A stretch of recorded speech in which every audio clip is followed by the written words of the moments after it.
Brain of Britain, the nationwide general knowledge contest, chaired by Russell Davis.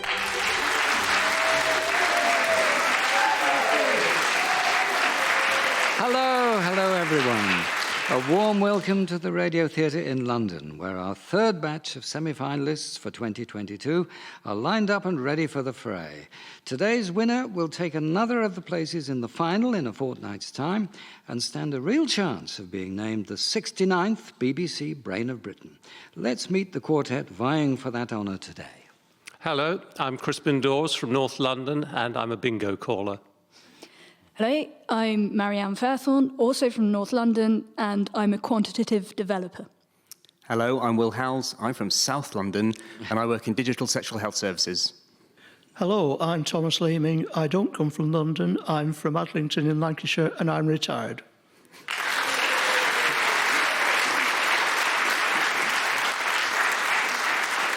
Welcome back, all of you. It's very nice to see you again. Would you start the first round for us, please? Crispin Dawes. Which writer's 14th century treatise on the astrolabe is regarded as the first technical manual of its kind to be written in English? Chaucer. It was Geoffrey Chaucer, yes. I never knew he did that, but he did.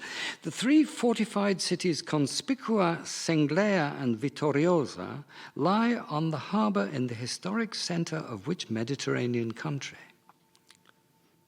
Malta. It is Malta. In ancient Egypt, the goddess Bastet usually took the form of which animal? A cat. A cat, or even a lioness sometimes, but generally a cat, yes. January 2022 saw the death of the trailblazing 94-year-old actor Sidney Poitier. In which film did Poitier first play the character Virgil Tibbs? In the Heat of the Night. Yes, and in the sequel, They Call Me Mr. Tibbs, which was perhaps the most famous line from In the Heat of the Night.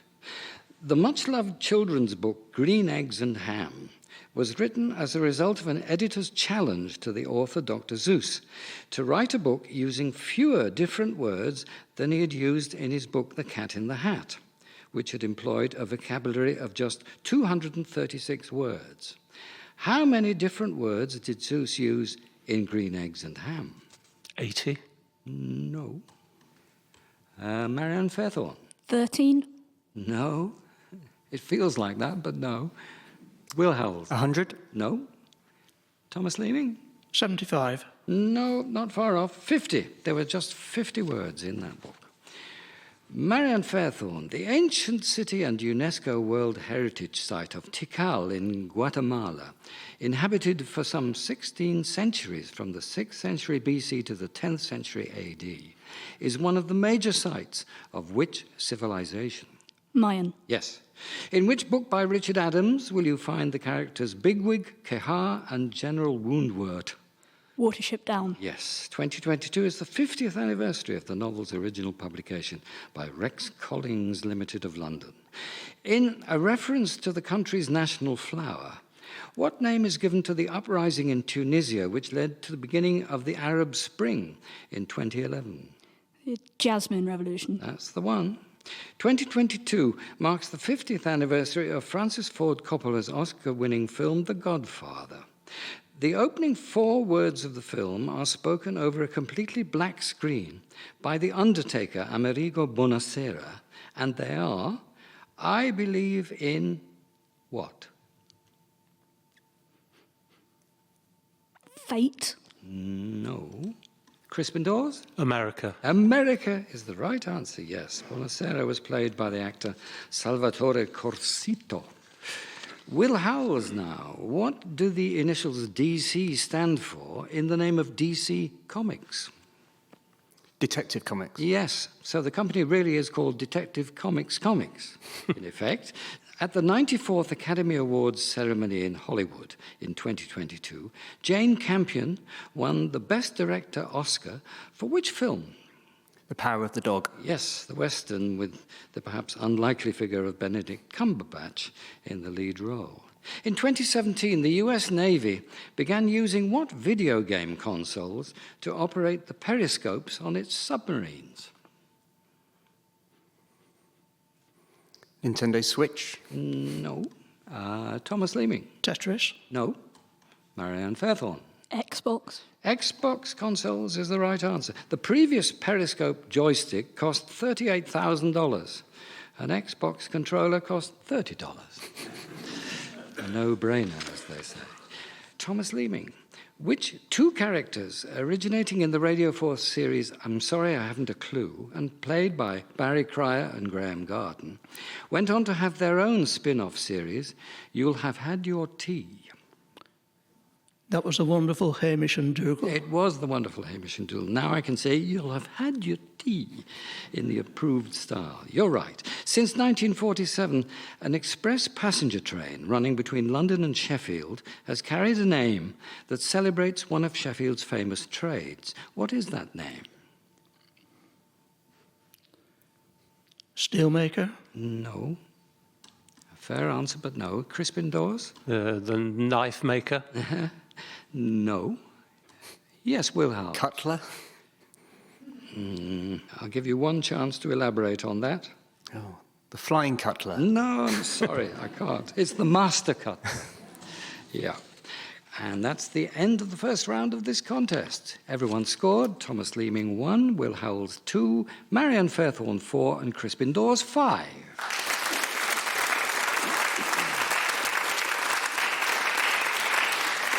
And it is to Crispin Dawes that we return. In August 2022, the music world mourned the passing of an Australian folk singer.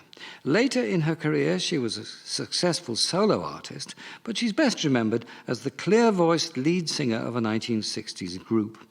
After you've heard her in one of their biggest hits, I'd like you to tell me her name. Hey there, Georgie girl, swinging down the street so fancy-free. Nobody you meet could ever see the loneliness there inside you. Hey there, Georgie girl, why do all the boys just pass you by? Could it be you just don't try, or is it the clothes you wear? Judith Durham. Yes, performing there with the Seekers. Judith Durham was a keen ragtime pianist as well. Which actor and comedian was the compere of the Sunday Night at the London Palladium TV show when it was first broadcast in 1955? Bruce Forsyth. No, it wasn't actually. Thomas Leeming. Tommy Trinder. Tommy Trinder is right. You lucky people was his catchphrase.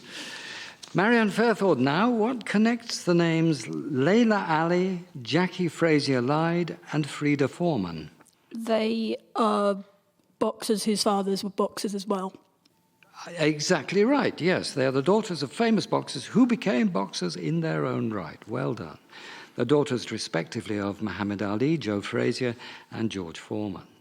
Which historic and controversial cloth object went on public display in 1998 at a cathedral in northern Italy?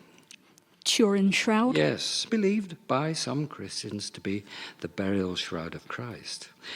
On August the 5th, 2021, the athlete Holly Bradshaw became the first Briton to win an Olympic medal in which discipline?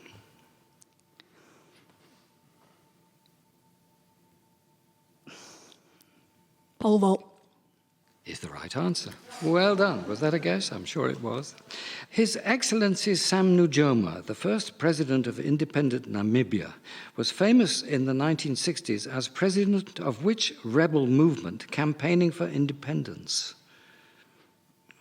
SWAPO. SWAPO, the Southwest Africa People's Organization, yes. What category of taste, with a name from the Japanese for delicious, corresponds to the savory flavor of free glutamates in various foods? Umami. Yes, it means deliciousness in Japanese, and that's 5 right answers in a row and a bonus mark.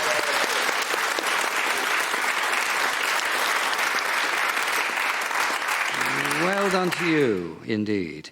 Will Howells, your question. The British actress Joan Hickson began her role as Miss Marple on television in 1984 with an adaptation of which of Agatha Christie's detective novels?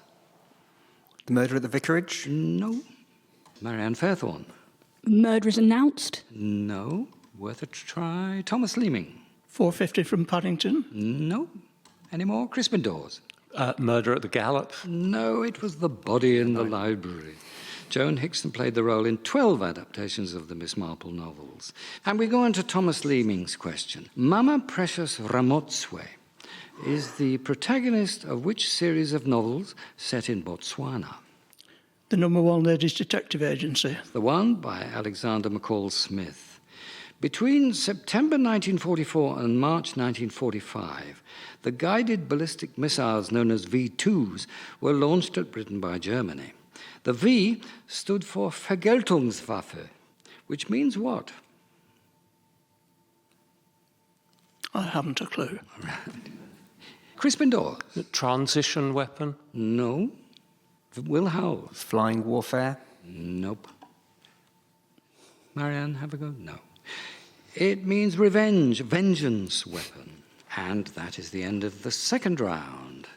With the scores now standing like this, Will Howells 2 points, Thomas Leeming 3, Crispin Dawes 6, Marianne Fairthorne 10. Okay.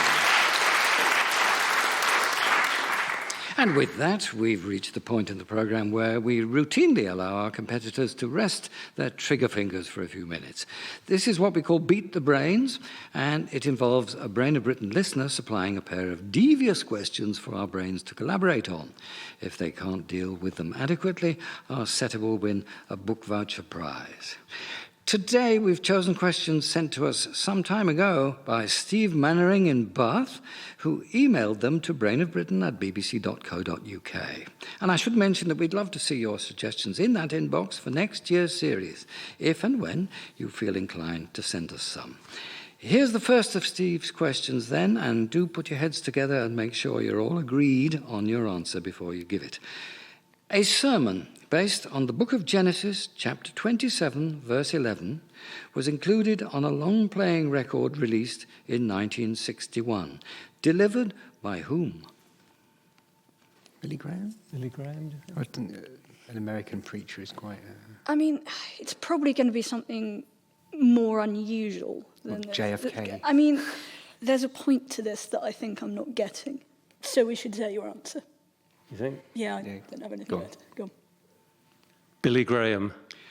No, I'm afraid that answer is too sort of straight down the middle. The answer is Alan Bennett. It was in a skit called Take a Pew, and it featured in the review Beyond the Fringe. Esau, my brother, is an hairy man, but I am a smooth man, are the lines you might especially remember. Here's Steve's second question, and it's related.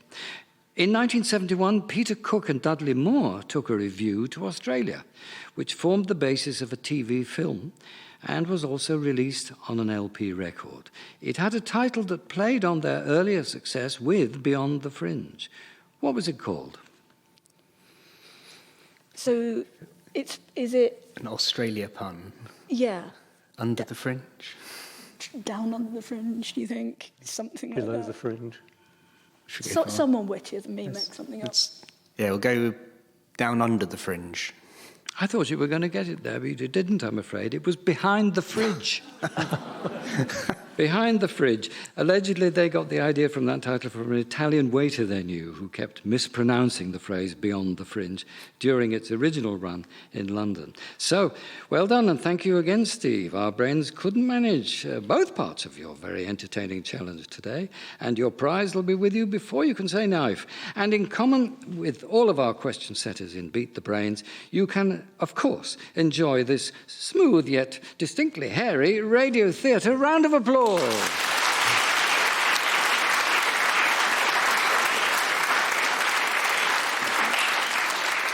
I mentioned our email address, brainofbritain@bbc.co.uk, which is also the best way of contacting us if you'd like to be considered as a contender in a future series. We'll keep all the requests we receive and make sure we send you an application form when the time comes to recruit next year. Well, there's the unfinished business of a semi-final to return to, and we all want to know the outcome, so let's get cracking again. Thumbs back on buttons. Time to start the next round with you again. Crispin. Dramatised for BBC Radio 4 by Jeremy Front, The Cinderella Killer, Murder Unprompted and Star Trap are all cases for which thespian sleuth created by Simon Brett?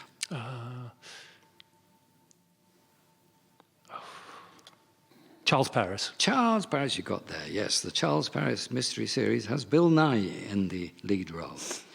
If you were to undergo a rhytidectomy, what medical procedure would you have had?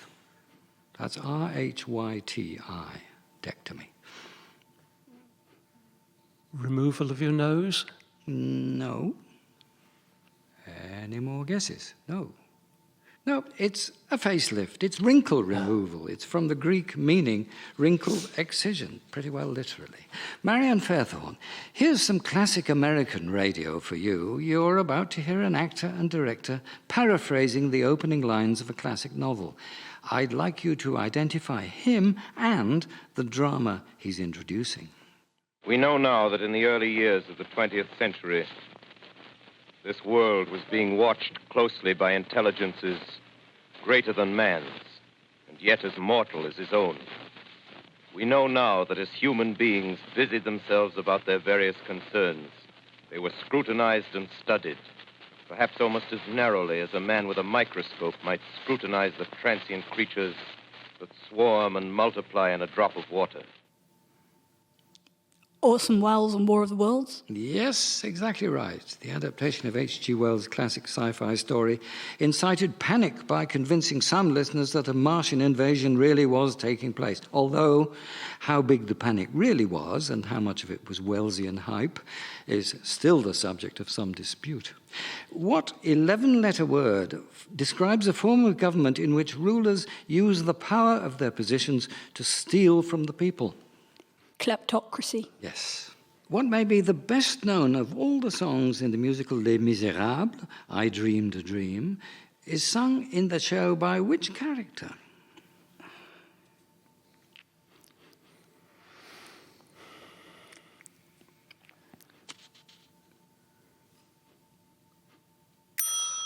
Out of time. Thomas Leeming.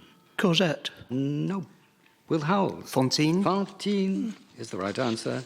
Your question coming up. Starting at the Barbican in central London and driving approximately 100 miles up the A1, you would end up in which ceremonial English county with the motto, Multum in Parvo? Cambridge. Sure. No. Crispin Dawes. Leicestershire. Nope. Marianne Fairthorne. Bedfordshire. No. Thomas Leeming. Rutland. Yes, the right answer. Well done. According to a persistent urban myth, Rutland alternates with the Isle of Wight as England's smallest county, depending on whether it's high or low tide. The truth is that boundaries are unaffected by tides, and anyway, the Isle of Wight is part of Hampshire. We come round to Thomas Leeming's own question. The classic films Notorious, The Big Sleep, Great Expectations, and It's a Wonderful Life were all released in which calendar year? 1939. No. Will Howells? 1942. No. Crispin Dawes? 46. 1946, yes. And greetings to all listeners who, like me, were also released that year. Yeah, that's the end of another round. Will Howells now has 3 points, Thomas Leeming 4, Crispin Dawes 8, Marianne Fairthorne 12.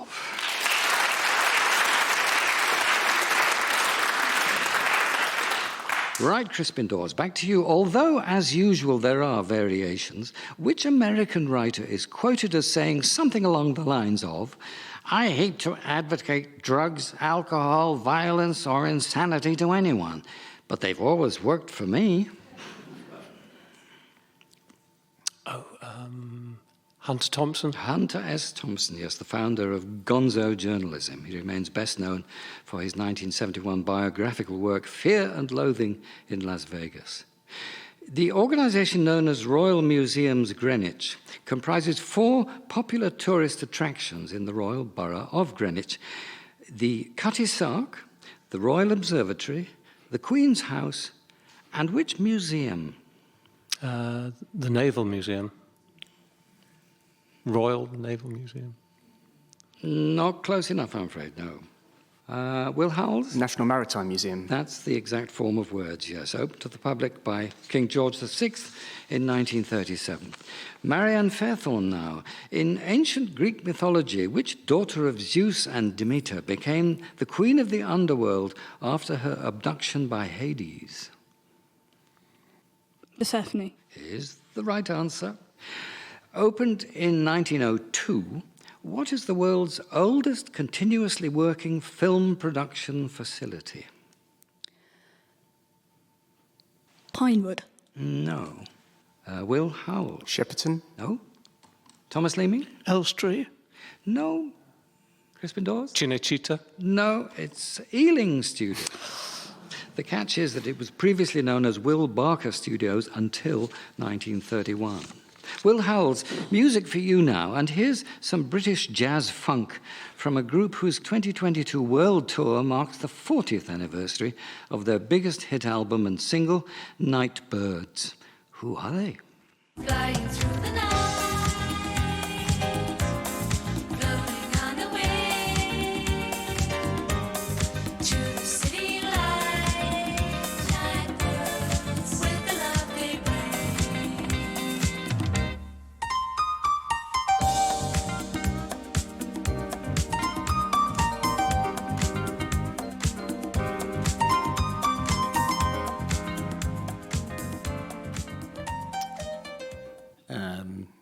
Penguin Cafe. No. Thomas Leeming. Shack Attack. It is Shack Attack, yes. Pianist Bill Sharp is a former BBC studio engineer, and I used to play myself in a modernish jazz band with the drummer Roger Odell, who's very recognisable on that piece there. Now, Thomas Leeming's question. The physician and alchemist born Philippus Aureolus Theophrastus Bombastus von Hohenheim in the late 15th century is better known to us, thank goodness, by what 10-letter name?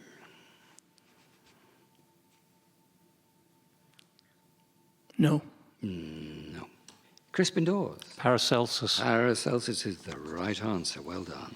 And here are the scores at the end of that round. Will Howells 4, Thomas Leeming 5, Crispin Dawes now 10, Marianne Fairthorne 13.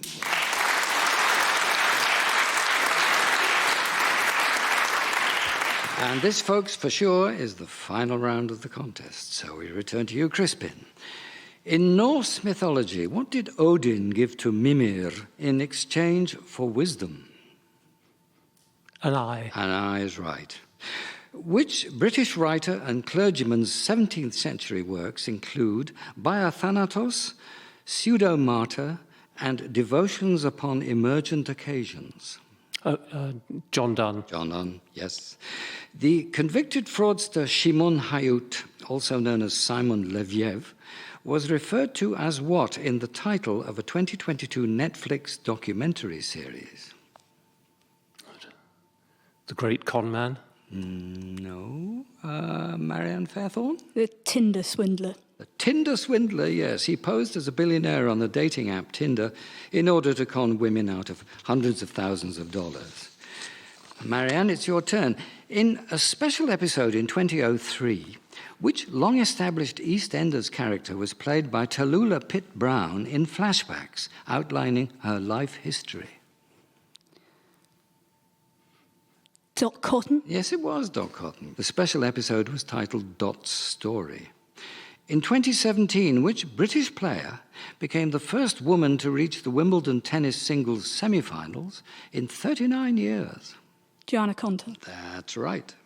The proclamation, "The King or Queen is dead, long live the King," reached us from the French. In what century was the formula "Le roi est mort, vive le roi" first used? 11th. No.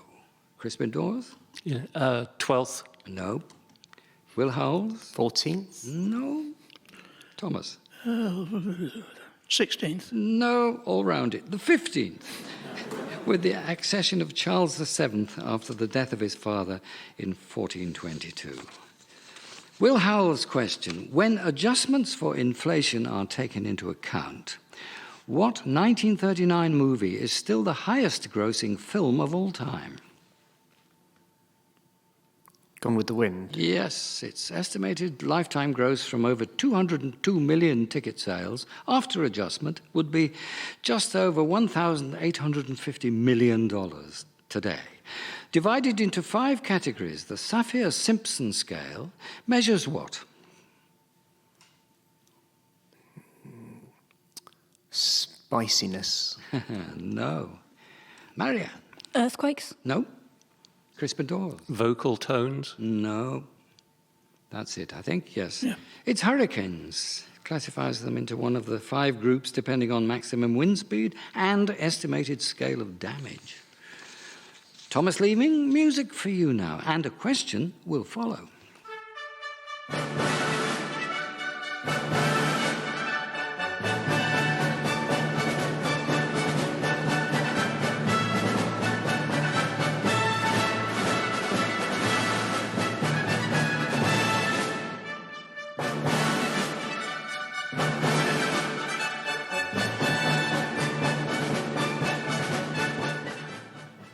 The music for the royal fireworks was written by Handel to celebrate the end of what 18th century war that ended with the signing of the Treaty of Aix-la-Chapelle in 1748?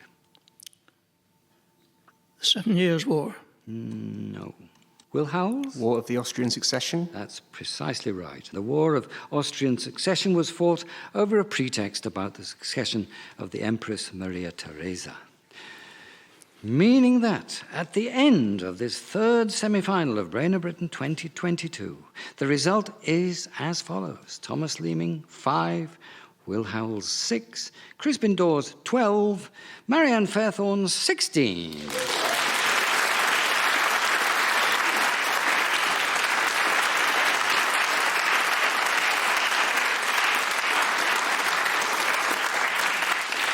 We'll see Marianne Fairthorne again in a fortnight from now. Many congratulations to her. And well done, and commiserations to the other 3 of you. It's been a hard-fought contest and a terrific series, and it's no small achievement to be only knocked out at this stage. We will return with the last of the 2022 Brain of Britain semi-finals right here next week. Do join us. Until then, thank you for listening, and goodbye.